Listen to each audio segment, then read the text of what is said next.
whether we're talking about gun violence or whether we're talking about carjacking. And we've talked to young people and engaged with young people who've been involved in these incidents. If you look back at their lives, there's been a series of failures, of systemic failures, whether we're talking about the family system, whether we're talking about the community system, whether we're talking the juvenile justice system, even some of our social programs. And that there have been signs, there have been warning signs, there have been cries for help that have gone unheard.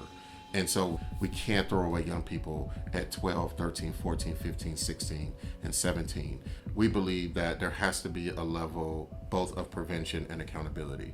Unfortunately, as a society, we have invested timeless and countless amounts of resources on the incarceration side of things and on the accountability side of things. On the flip side, we have not invested even a respectable amount into prevention.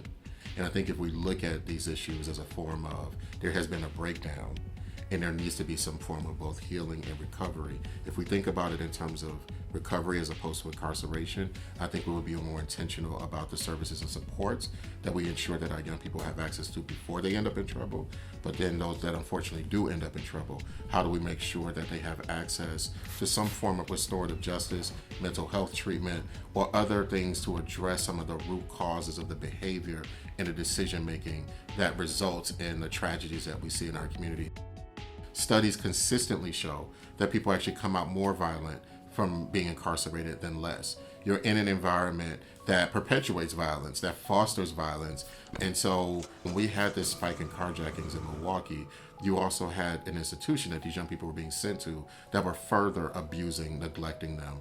And then we expected them to return home to the community and make better decisions. That is a failure on our part more than the failure of the decisions that they made. We can't solve our problems simply with cops and cages. We have to look at prevention. We have to look at youth development. We have to look at family supporting jobs. We have to look at what's happening in our neighborhoods. All of those things go into violence prevention. And so accountability can't just be laid at the footsteps of young people once something wrong has happened. As adults, we have to hold each other and our policymakers accountable for ensuring that we're investing on the front end in prevention instead of guaranteeing them a jail cell on the incarceration end at $100,000 a pop when we're talking about state juvenile corrections.